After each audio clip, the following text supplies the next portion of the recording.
দুর্বলতম দলের একটিতে পরিণত হয়েছে বিএনপি। তারেক জিয়াও দুর্বলতম নেতৃত্বের একটিতে পরিণত হয়েছে। লন্ডনে বসে গুটি কয়েক মানুষের মাঝখানে সমাবেশে বক্তব্য দিলেই আমার রাজনীতি হয়ে যাবে, বঙ্গবন্ধুকে অশ্রদ্ধা করে কথা বললেই যে খুব রাজনীতিতে সক্রিয় হওয়া যাবে, এটা ব্যক্তিগতভাবে আমি মনে করি না। বিএনপি পরিবারের সন্তান তারেক রহমান 2008 সালের সেপ্টেম্বরে সম্ভবত তিনি দেশ ত্যাগ করেন। সেই হিসেবে আজকে 10 বছর তারেক রহমান আছেন দেশের বাইরে। এই 10 বছরে তারেক রহমান কি করেছেন সেটা একটা বড় প্রশ্ন।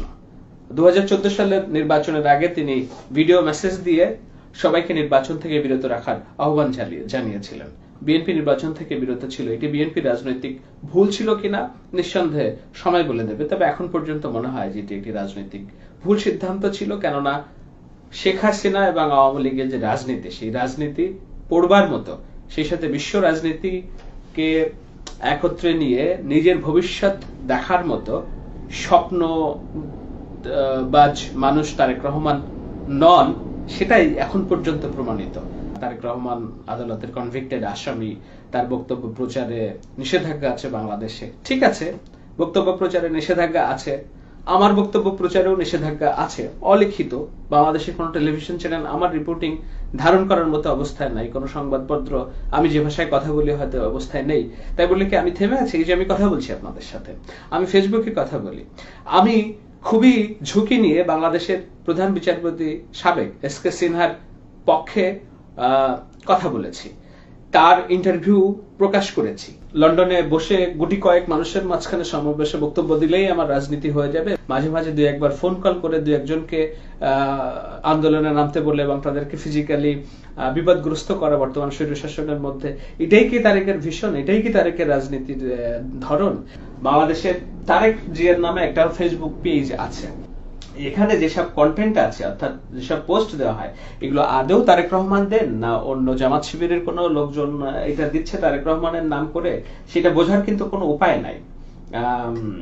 তারেকের যদি প্রতিপক্ষ দেওয়া হয় তাহলে বাংলাদেশের সজীব ওয়াজেদ জয়, তরুণ রাজনৈতিক নেতা আওয়ামী লীগের, এই ভেরিফাইড পেজ থেকে সজীব ওয়াজেদ জয় প্রতিনিয়তই তার বক্তব্য প্রচার করে যাচ্ছে।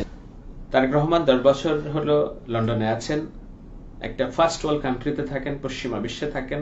এই 10 বছরে আমরা তার কোনো ইন্টারভিউ দেখি নাই কোথাও। এই 10 বছরে ফেসবুকে নিজের একটা বক্তব্য আমরা দেখিনি। মাঝে মাঝে ভিডিও বক্তব্য দিয়েছেন তিনি, শুধুমাত্র বাংলাদেশের মানুষকে কেন্দ্র করে। কিন্তু বর্তমান বিশ্বের রাজনীতিতে শুধু বাংলাদেশ কেন্দ্রিক নয়। তারেকের অবস্থান কি? তারেকের বিগত দিনের কার্যক্রম নিয়ে সংশয় আছে কূটনীতিকদের মনে, বহির্বিশ্বের মনে। এই ফেসবুক ব্যবহার করেও যদি আপনি আপনার বক্তব্য তরুণ প্রজন্মের সাথে সরাসরি ইন্টারাকশন, সরাসরি যোগাযোগ স্থাপন করার সামর্থ্য যদি না থাকে, বাংলাদেশকে আগামী দিনের নেতৃত্ব কিভাবে আপনি দেওয়ার স্বপ্ন দেখবেন, নিশ্চয়ই এটা আপনার কাছে ভালো ব্যাখ্যা আছে। বঙ্গবন্ধুকে অশ্রদ্ধা করে কথা বললেই যে খুব রাজনীতিতে সক্রিয় হওয়া যাবে, এটা ব্যক্তিগতভাবে আমি মনে করি না। দুর্বলতম দলের একটিতে পরিণত হয়েছে বিএনপি। তারেক জিয়াও দুর্বলতম নেতৃত্বের একটিতে পরিণত হয়েছে। ঢাকা শহরে মাসে গড়ে 20 জন করে খুন হচ্ছে, সেই শহরে জনাব তারেক রহমানকে যদি আমরা হারিয়ে ফেলি, ওয়ার ইজ বাংলাদেশ?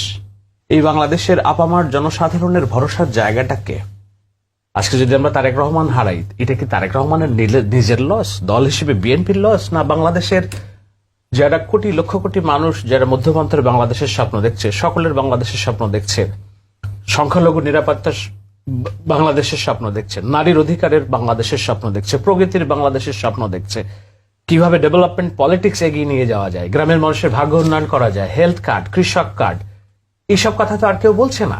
সুস্থ শুদ্ধ পলিটিক্স যেটা স্বপ্ন তারেক রহমান দেখাচ্ছেন, তার অনুপস্থিতিতে কি তারেক রহমানের লস হবে, বাংলাদেশের তার দলের লস হবে, না এই লসটা বাংলাদেশের? বাংলাদেশের জন্যই তারেক রহমানের জীবিত অক্ষত সুস্থ থাকা দরকার। বাংলাদেশের জন্যই তারেক রহমানকে আগামী অন্তত 5টা বছর রাষ্ট্র ক্ষমতা পরিচালনা করার দায়িত্ব দেওয়া দরকার। এটা তারেক রহমানের নিজের জন্য যতটা না, বাংলাদেশের জন্য দরকার।